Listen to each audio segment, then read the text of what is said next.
네이버 스마트 스토어에서 전환이 100건이래요. 그럼 뭐예요? 메타, 구글, 유튜브에서 전환이 0건인데 무슨 최적화를 하겠어요? 네이버가 정책을 바꾸는 순간 저희는 속수무책으로 당할 수밖에 없어요. 대표님들은 판매하느라고 신경 써야 될 게 얼마나 많은데 이 공지사항을 주구장창 보고 맨날 이거만 맞춰서 수정할 수 없잖아요. 대행사가 난리도 아니었어요. 뭐 상품 다 삭제되고.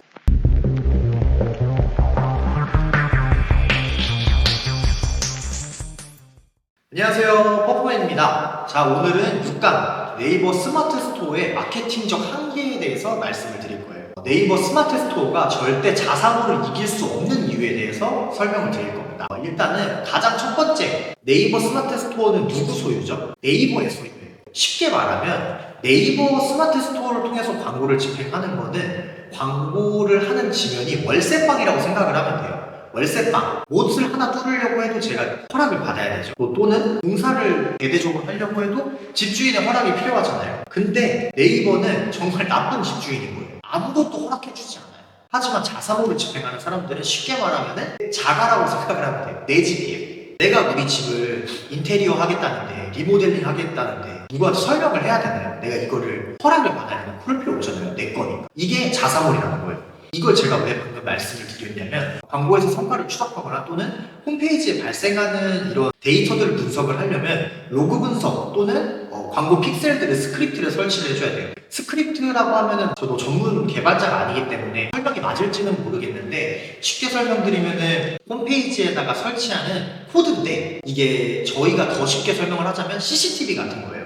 그래서 이 홈페이지에 CCTV를 설치를 하는 거죠. 너 광고 클릭해서 뭐 했어? 홈페이지 들어와서 뭐 했어? 너 몇 번째 들어왔어? 네 IP가 뭐야? 이런 것들을 확인하려면 스크립트라는 걸 설치를 해줘야 돼요. 하지만 스크립트를 설치한다는 게 결국에는 어떤 이 홈페이지의 코드를 수정하는 거기 때문에 네이버는 스마트 스토어에 대한 코드 수정을 절대 할 수 없게 만들어놨어요. 그렇다 보니까 외부 채널에서 발생하는 광고 성과도 측정을 못해. 사이트에 들어와서 어떤 행동을 했는지, 그리고 이 사람들이 어떤 중복된 IP로 클릭을 했던 나의 경쟁사는 아닌지 이런 것들을 알 수가 없어요.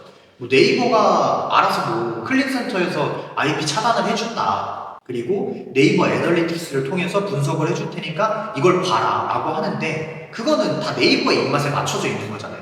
저희가 저희 입맛에 맞춰서 저희가 지금 필요한 데이터만을 쌓아서 분류를 하고 분석을 하려면은 자사몰이 아니면 안 돼요. 그렇기 때문에 네이버를 통해서 하는 데이터 분석이 사실상 크게 의미가 없어지는 거예요. 물론 아예 의미가 없진 않아요. 안 하는 것보다 훨씬 낫겠죠.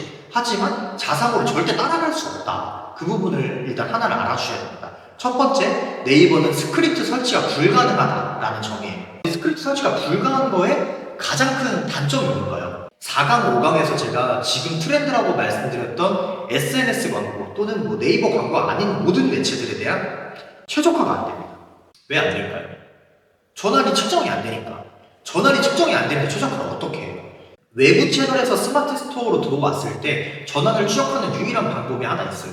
엔티 파라미터라고 해서 사용자 정의 채널 탭에서 확인을 할 수 있는 광고 성과가 있습니다. 추적이 된다는 것도 말이 안 되는 게, 추적이 되는 게 아니라 그냥 네이버에서 확인만 할 수 있는 거예요. 추적이 된다는 것은 이 광고 시스템 자체에서 전환이 발생했다는 걸 인식을 하는 거예요.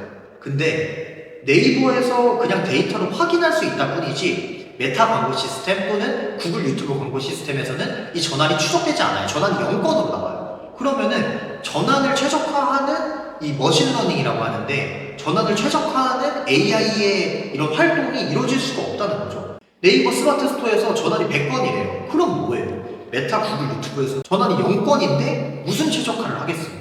그러면은 저희는 이제 네이버 광고만 주구장창 집행을 해야 되는 거예요. 네이버 스마트 스토어로 성장하려면 네이버 광고만 해야 돼요. 평생 죽을 때까지. 그게 스마트 스토어가 자사몰을 절대 이길 수 없는 이유 중에 하나입니다. 내가 마케팅의 한계에 가둬진다는 거죠. 네. 그리고 쇼핑몰을 커스터마이징 할 수가 없다는 거예요. 네이버 스마트 스토어의 굉장히 큰 장점은 네이버 블로그처럼 누구나 쉽게 상품을 등록하고 판매할 수 있다는 엄청나게 큰 장점이 있어요. 그렇기 때문에 제가 지금 하는 이 강의들은 정말 마케팅에 대해서 조금 더 성장하고 싶고 브랜드를 정말 키우고 싶은 욕심이 있는 분들한테 해당되는 내용이기 때문에 무조건 스마트 스토어 나쁘다는 건 절대 아닙니다. 오해하지 마세요. 근데 어쨌든 쇼핑몰을 내가 점점 더 키우고 싶고 또는 나의 브랜드, 나의 이런 문의를 받는 어쩐 나의 홈페이지가 조금 더 성장을 하고 싶을 때는 조금 더 고객들이 편할 수 있게 이 버튼 하나 그리고 이미지의 사이즈 이런 것들 하나하나가 점점 더 정교해져야 돼요. 실제로 정말 성장이 안 되는 쇼핑몰들의 특징 중에 하나가 쇼핑몰의 디자인을 절대 손보지를 않아요. 2002년도의 디자인과 지금 디자인이 똑같아. 이런 업체 대부분 다 망하거든요. 근데 이 스마트 스토어 같은 경우에는 네이버가 이 템플릿을 바꿔주지 않는 이상 절대로 우리의 이 고객들의 핏에 맞춰서 쇼핑몰이나 홈페이지를 수정할 수가 없어요. 이거는 되게 별거 아니라고 생각할 수 있는 엄청나게 큰 단점입니다. 두 번째는 홈페이지에 커스터마이징이 불가능하다. 그럼 마지막으로 세 번째는 뭘까요? 세 번째는 그리고 월세방에 대한 설명을 한 번 더 하자면 월세 사는 사람들의 서러움이 뭘까요? 집주인이 뭐 바꾸라고 하면은 바꿔야 돼요. 집주인이 계약기간 끝날 때 월세 올린다 하면 올라가야죠. 법이 보호를 해준다 한들 스마트 스토어도 똑같아요. 네이버가 정책을 바꾸는 순간 저희는 속수무책으로 당할 수밖에 없어요. 솔직히 대표님들이 어떤 식으로 광고 관리를 하는지 모르겠지만 광고 시스템에 또는 이 네이버 쇼핑 파트너 센터의 공지사항을 하루에 한 번씩 확인하는 대표님이 몇 명이나 될까요? 제가 스마트 스토어 센터나 뭐 쇼핑 파트너 센터 공지사항을 확인하고 대표님들한테 한 일주일 전쯤, 한 달 전쯤에 항상 설명을 드리는데 대부분 모르고 계세요. 한 진짜 알고 계시는 대표님은 정말 꼼꼼한 한 상위 10%의 대표님들 뿐이고 광고 담당자님들 뿐이고 대부분이 모르신단 말이에요. 근데 네이버가 어떤 정책을 바꾸는 순간 갑자기 상품이 다 삭제돼 버리기도 하고 노출이 안 되기도 하고 원래 노출이 잘 됐었던 키워드에서 검색이 안 되기도 하고 진짜 심한 경우에는 쇼핑몰이 폐쇄되기도 해요. 이게 어비중에 걸렸다고 하면서 폐쇄되기도 합니다. 저는 진짜 그 사례를 다 만나봤어요. 실제로 제 앞에서 쇼핑몰이 그냥 폐쇄된 업체도 있었고 가퇴전 상태로 한 달 동안 아무것도 못했던 대표님도 계셨거든요. 특히 최근에 이거를 쉽게 이해하실 수 있는 그 사례 중에 하나가 모음전 사례예요. 예전에는 지금 뭐 G마켓, 11번가 이런 것들처럼 모음전 광고가 집행이 가능했어요. 그러니까 한 상품 코드에 여러 상품을 옵션으로 선택할 수 있게 모음전 상품이 집행이 가능했어요. 지금은 바뀌었거든요. 지금은 무조건 상품명, 상품 가격, 첫 번째 옵션, 이미지 이 네 가지가 모두 다 통일해야지만 상품을 등록할 수도 판매할 수 있어요. 이게 무슨 말이냐? 제가 예를 들어서 뭐 덤벨이라고 합시다. 덤벨을 제가 판매를 하는데 3kg짜리도 팔아요. 5kg짜리도 팔아요. 10kg짜리도 팔아요. 옛날에는 3에서 3kg, 5kg, 10kg 모음전 이렇게 상품을 등록할 수가 있었어요. 근데 이제는 그게 안 돼요. 무조건 첫 번째 옵션을 맞춰서 통일을 해줘야 되는데 예를 들어서 첫 번째 옵션이 3kg짜리 덤벨이다라고 하면은 이미지에도 3kg짜리 이미지만 있어야 되고 상품명에도 3kg만 작성해야 되고 가격도 3kg에 맞는 금액만 정해줘야 된다 이거예요. 그래서 만약에 내가 3kg만 적어야 되는데 이걸 몰랐어. 그래서 5kg까지 적었어요. 어떻게 됐어요?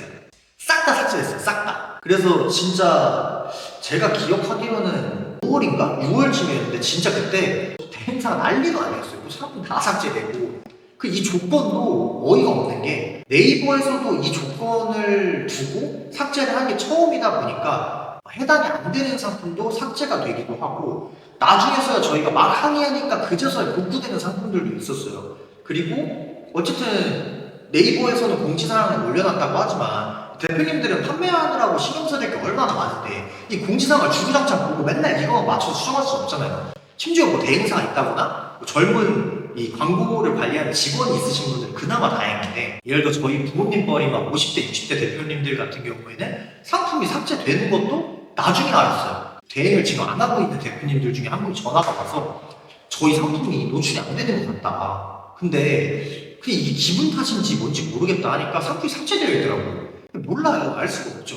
뭐 어떤 업무를 하셨느냐에 따라서 이 컴퓨터를 다루는 게 아직 어려우신 분들 같은 경우에는 이 광고 시스템을 확인하는 것 자체도 어렵고 쇼핑 파트너 센터나 스마트 스토어 센터도 간신히 아름아름 상품 등록만 하신 분들도 많기 때문에 이런 경우들이 굉장히 많습니다. 어쨌든 이런 식으로 스마트 스토어를 사용하는 것 중에 제가 생각하는 아주 큰 단점 중에 하나가 이 네이버가 설정을 하게 되면은 저희는 그대로 따라갈 수밖에 없다는 거예요. 그러니까 뭔가 문제가 생겨도 오히려 상품이 삭제가 돼서 저희 입장에서는 판매가 줄었다고 네이버한테 얘기를 해도 네이버에서는 뭐라고 하겠어요?